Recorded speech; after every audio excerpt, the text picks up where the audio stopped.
자, 안녕 얘들아. 온라인 수업 시작해 볼게. 오늘 9차시 생식과 유전 중에 유전 들어가겠습니다. 앞 시간까지 생식 파트 했습니다. 오늘부터는 유전 들어가겠습니다. 교과서도 참고해주고 노트도 펼쳐주세요. 자, 시작해 보겠습니다. 유전에 이번 시간에 배울 내용들이 유전의 뜻을 알고 유전이 뭔지 유전의 뜻을 알고 그 다음 멘델의 실험을 설명할 수 있는 거야. 앞으로 멘델이라는 말이 계속 나올 거야. 멘델. 유전에서는 상당히 중요한 사람이고 많은 업적을 남긴 사람이에요. 그 다음 두 번째 분리의 법칙에 대해서 배워보도록 할게. 이 분리의 법칙도 멘델 이 사람이 이룬 법칙 중에 하나야. 자, 하나씩 해볼게. 유전이 뭘까? 유전. 우리가 이런 말 하지. 유전 됐다. 누구 닮은 거. 유전이다. 이런 말 해요. 그럼 정확하게 유전이 뭔지 똑같아야 되는 건지. 여기도 보면 강낭콩이 내 색깔이 유전됐겠지 이렇게 하잖아. 그지? 자, 유전이 뭔지. 첫 번째, 유전을 하기 전에 용어부터 좀 짚고 넘어가겠습니다. 용어들. 지금 보니까 생물이 지니고 있는 여러 가지 특성. 생물이 지니고 있는 여러 가지 특성. 예를 들면 머리카락 직모, 머리카락 곱슬머리, 쌍꺼풀 이런 것들이 다 특징이 되겠지. 이런 것들을 형질이라고 말해.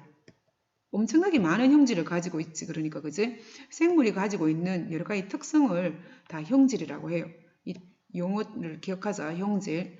부모의 형질이 그럼 부모의 여러 가지 특성들이 자녀에게 전달되는 것. 엄마 쌍꺼풀, 나 쌍꺼풀 이렇게 그런 것들을 우리가 유전이라고 말해. 유전. 자, 용어 2개 배웠다. 형질, 유전. 형질과 유전.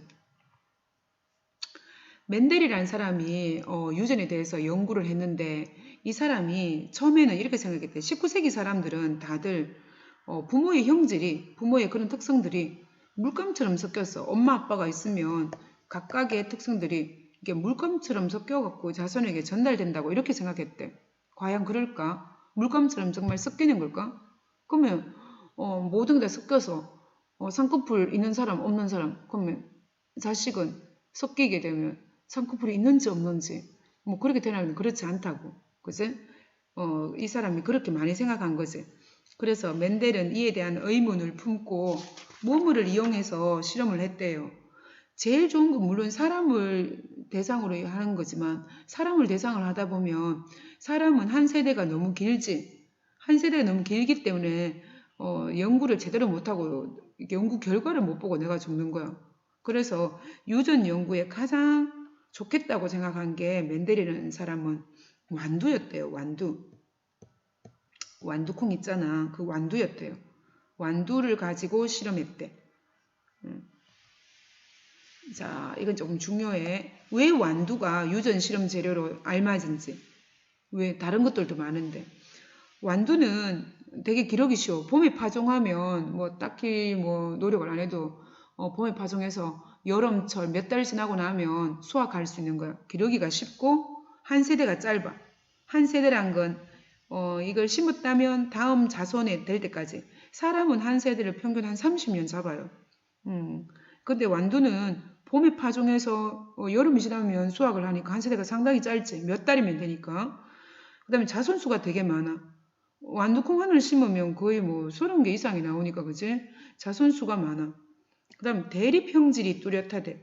이 대립형질이라는 말은 무슨 말이냐면 내가 아까 형질이라는 말 했었잖아. 특징. 예를 들어서 사람으로 치면 쌍꺼풀 있다, 쌍꺼풀 없다 이런 게 서로 대립형질이야. 근데 그렇게 뚜렷한 게 않을 때가 있어요. 뚜렷하지 않은 데가 키가 큰 키가 작은 안 뚜렷하잖아. 그지? 근데 완두콩은 확실하게 이 대립형질이 뚜렷해. 둥근 것, 주름진 아이 이렇게 또는 완두콩이 초록인 것, 황색인 것 이렇게 색깔이나 모양이 완전히 뚜렷한 거야. 이거 아니면 저거 이렇게. 그래서 대립형질이 뚜렷해서 실험 재료로 적당하다는 거예요. 자, 멘델이 완두콩의 특징 형질을 갖다가 이거 실험을 했대요. 그 다음에 순종이라는 말이 있는데 과학에서는 순종과 대립되는 말이 잡종이라는 말이 있어. 나쁜 뜻이 아니야. 우리 보통 잡종이란 말은 나쁜 뜻으로 쓰일 때도 있지만 과학에서 순종, 대립, 잡종 이런 말이 있는데 순종이 뭐고 잡종이 뭔지 조금씩 해볼게. 지금 보니까 노란색 완두콩을 심었어. 그 다음에 노란색 완두콩을 심어서 자가수분을 했대요. 자, 어려운 용어 계속 나온다, 그지? 자가수분이라는 말은 식물이 예를 들어서 완두콩을 하나를 심었는데 나중에 이게 싹이 트고 꽃이 피겠지. 여기도 꽃이 피고 이쪽에도 아마 꽃이 필 거야. 그러면 식물들은 암술과 수술이 이렇게 서로 만나서 수정이 되잖아. 그건 다른 완두콩과 수정이 된 게 아니고 그 완두콩 한마디로 여기 있는 완두콩 꽃이랑 여기 있는 완두콩 꽃의 암술과 수술이 결합해서 수정이 됐다는 거야. 그러니까 한마디로 두 가지가 다 유전 형질이 똑같지. 그런 식으로 해서 계속 여러 번 세대를 거듭하면 진짜 노란색만 걸러내는 거야. 그럼 얘네는 진짜 노란색만 갖고 있는 그런 완두콩이 되는 거지.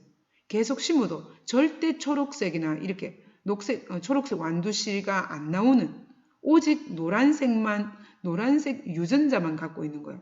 이런 식으로 여러 번 거듭해서 순종 완두를 만들어냈대. 순종인 걸.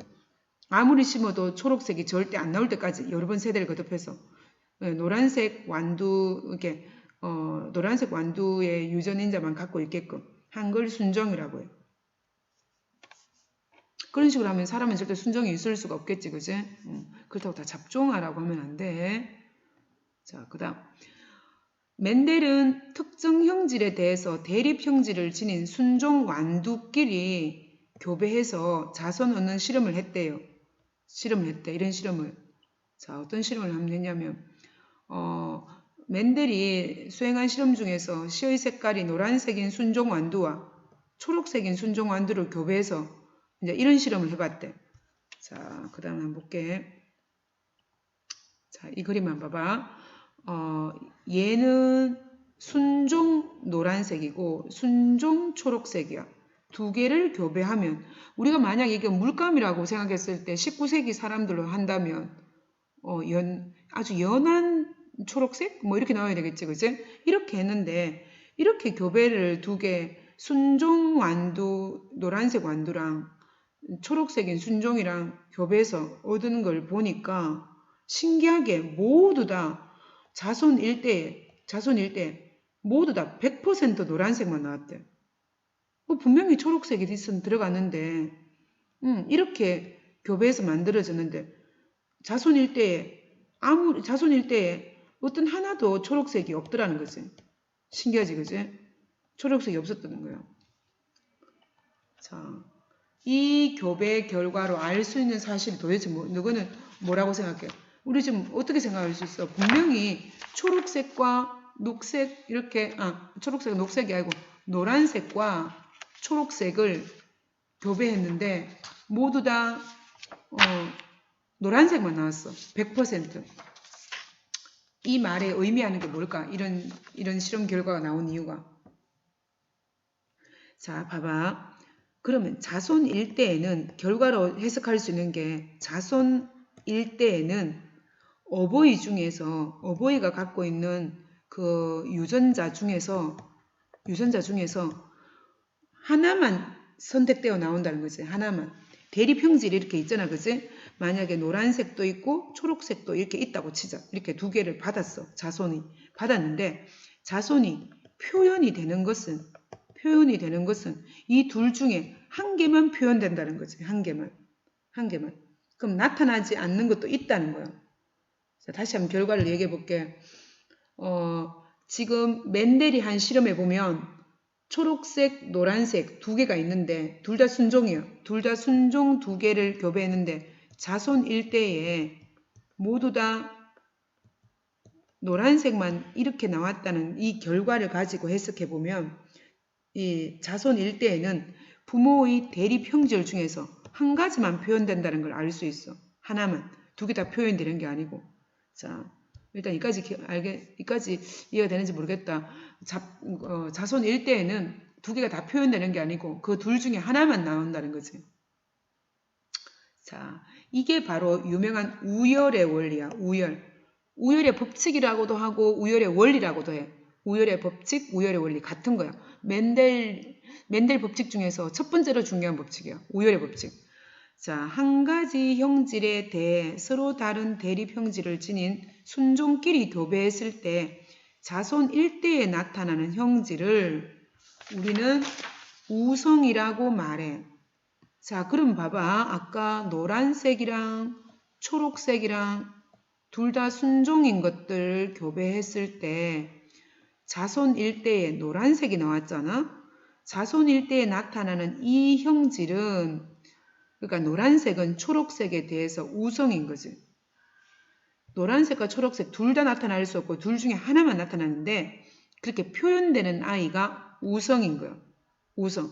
자손 일대에 나타나는 형질을 우성이라고 해. 우성만 나타나. 우성만. 그 다음에 이렇게 나타나지 않는 거 있지. 자손 일대에 숨겨진 이 초록색. 없어지진 않았어요. 숨겨져 있는 거지. 이렇게 나타나지 않는 형질을 열성이라고 해.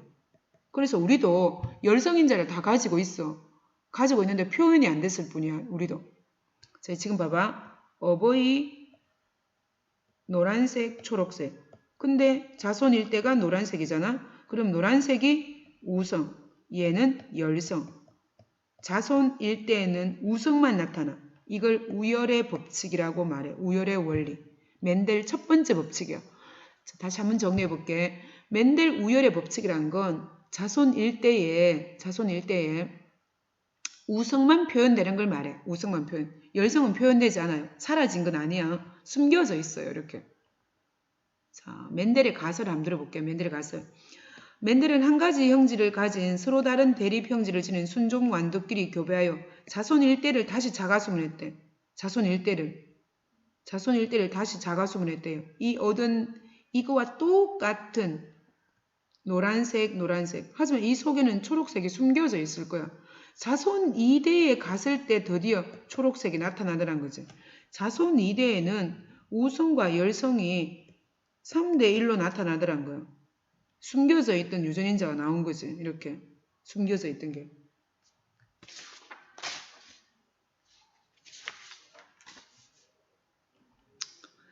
자, 맨델이 이러한 현상을 설명하기 위해서 다음과 같은 가설을 세웠대. 가설이란 건 진짜 학설이 아니고 실험하기 전에 이렇게 될 거라고 생각하는 거지. 그지? 생물은 한 가지 형질을 결정하는 한 쌍의 유전인자가 있다고 맨델이 세운 가설 중에 하나예요. 유전자가 한 쌍씩 갖고 있다.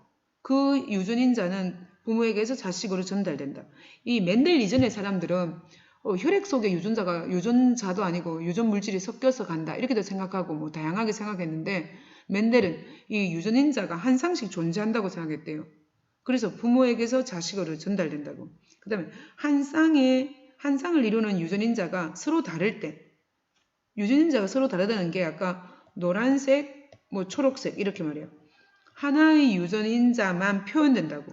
아까 이렇게 부모로부터 물려받았을 때 노란색, 초록색이 다 표현되는 게 아니고 하나만 표현된다고. 나머지 하나는 표현되지 않는다. 이런 가설을 세웠대. 그 다음 한 쌍을 이루는 유전인자는 생식세포 만들 때 각 생식세포로 나뉘어 들어간다고 생각했대요. 사실 이게 되게 중요하지. 유전인자를 두 개 가지고 있는데 이게 생식세포 우리가 앞단원에서 감수분열할 때 배웠잖아. 생식세포 만들 때 상동염색체가 분리된다고는 그런 가설을 맨델이 세웠던 거지. 상당히 훌륭한 생각이지. 그지? 지금 보면 생식세포로 이 유전인자가 나뉘어져서 들어가고 생식세포가 수정될 때 다시 쌍을 이룬다고 이렇게 사실 이렇지 지금 이 가설을 세웠대요. 상당히 중요한 가설이야. 한 쌍의 유전자가 생식세포 만들 때 나뉘어 들어가는 것. 자, 그래서 이 분리의 법칙, 맨델 법칙 두 번째 법칙인데 첫 번째가 아까 우열의 법칙, 우열의 원리라고도 하고 그 다음 두 번째가 분리의 법칙인데 자, 우열의 법칙만큼 중요해요. 맨델이 가설에서 생각한 유전인자는 뭐뭐다. 자, 네모 안에 무엇을, 괄호 안에 무엇을 쓰면 될까? 자, 멘델이 가설을 생각한 유전인자는, 이 유전인자가 바로 유전자겠지, 유전자. 우리는 먼저 앞 시간에서 유전자에 대해서 배웠지. 염색체 안에 유전자가 보통 염색체 한 개 안에 한 1000개 이상 들어있지, 유전자가. 유전인자가 바로 유전자다. 완두씨의 노란색 유전자를 라지 Y로 표시하고 초록색을 스몰 y로 표시해서 교배 실험을 이렇게 분석해보면, 자, 이제 조금 더 어렵다, 그치? 한 번만 해볼게. 자, 어버이가 한 쌍씩 존재한다 했으니까 이 노란색 순종이라고 했잖아. 둘 다 라지 Y만 갖고 있는 거지. 그리고 초록색은 스몰 y만 순종이니까. 근데 얘들이 생식세포를 만들 때 나뉘어서 들어가야 되니까 여기서 만들 수 있는 생식세포는 다 라지 Y밖에 없는 거지. 그리고 여기서 만들 수 있는 생식세포는 스몰 y밖에 없어. 스몰 y밖에. 그럼 둘이 만나면 라지 Y, 스몰 y가 되겠지. 그러니까 아까 라지 Y만 표현되고 스몰 y는 표현이 안 되는 거야. 표현이 되는 아이를 우성, 표현이 안 되는 걸 열성. 그래서 100% 노란색 완두가 나오는 거예요. 그 다음에 얘를 자가수분 한다는 말은 이 아이와 똑같은 유전자를 가진 그 식물과 교배한다는 거예요. 그 꽃 안에 같은 그루 안에서 꽃끼리 수분시키면 되니까 자가수분. 사람 불가능하다. 노란색이지만 사실 속에 스몰 y들이 숨겨져 있는 거지. 자, 이제 여기서부터 중요해. 얘가 만들 수 있는 생식세포는 아까하고는 달라. 라지 Y도 만들 수 있고 이제 아까 멘델이 생각한 게 생식세포 만들 때 유전자가 갈라서 들어간다고 했잖아. 그치? 그래서 라지 Y도 만들 수 있고 이제 스몰 y도 만들 수 있어요. 이쪽도 마찬가지지. 라지 Y도 만들 수 있고 스몰 y도 만들 수 있어. 그러면 이렇게 만나면 라지 Y니까 노란색이 태어나고 이렇게 만나면 라지 Y, 스몰 y 여전히 노란색. 이렇게 만나면 라지 Y, 스몰 y 노란색. 근데 스몰 y가 만나면 드디어 초록색이 나오는 거야. 자, 봐봐. 겉으로 보기에 노란색 완두지만 노란색 완두 사이에 초록색 완두가 태어날 수 있다는 건 바로 이 분리의 법칙 때문이야. 분리의 법칙. 이때 말하는 분리란 건 유전자가 분리되어 들어간다는 거야. 생식세포 만들 때. 상당히 중요해. 이 분리의 뜻은 그 분리를 말하는 거야. 감수분열 할 때 유전자가 나뉘어져서 들어가는 거지. 그러니까 나중에 다시 만났을 때는 이렇게 만들 수 있는 거야. 노란색 완두와 노란색 완두 사이에 초록색이. 예를 들어 멍멍이로 치면 흰둥이와 흰둥이끼리 짝짓기 새끼를 낳았는데 흰둥이 갑자기 금둥이에 태어나는 그런 사태가 발생하는 게 바로 이런 것 때문이에요. 알겠니? 노란색과 초록색이 3대2로 나타나는 이유가 바로 분리의 법칙 때문이에요. 오늘 배운 법칙들 중에서 우열의 법칙, 분리의 법칙이 있는데 우열의 법칙은 자손 일대의 우성만 표현되는 것. 분리의 법칙은 생식세포 만들 때 유전자가 분리되어 들어가는 것. 그러니까 분리되어 들어가니까 다시 만날 때 이렇게 재조합이 되니까 초록색이 나올 수 있는 거야. 자, 그 다음에 쌍을 이루고 있는 대립 유전자가 감수분열이 일어날 때 서로 다른 생식세포로 들어가는 유전 원리. 자, 오늘 배운 내용 중에 중요한 거였어. 뭐였니? 그치? 분리의 법칙이야. 자, 이때 말하는 분리란 건 유전자가 분리되어 들어가는 거야. 예를 들어서 아까 노란색과 초록색이 따로따로 이렇게 들어가는. 자, 분리 법칙. 그 다음에 자, 내용이 사실 되게 조금 더 있는데 이렇게까지 많이 하면 힘들 테니까 일단 오늘은 이까지 하고 그 다음 챕터에서 다시 연결해서 수업하도록 할게요. 하기 전에 마지막 다시 한번 정리해 볼게. 동전 던지기 이거에 대해서는 다음 시간에 연결해서 하도록 하겠습니다. 자, 한 번 더 정리해 볼게. 분리의 법칙, 오늘 배운 거 분리 법칙, 우열의 법칙. 잘못 썼습니다.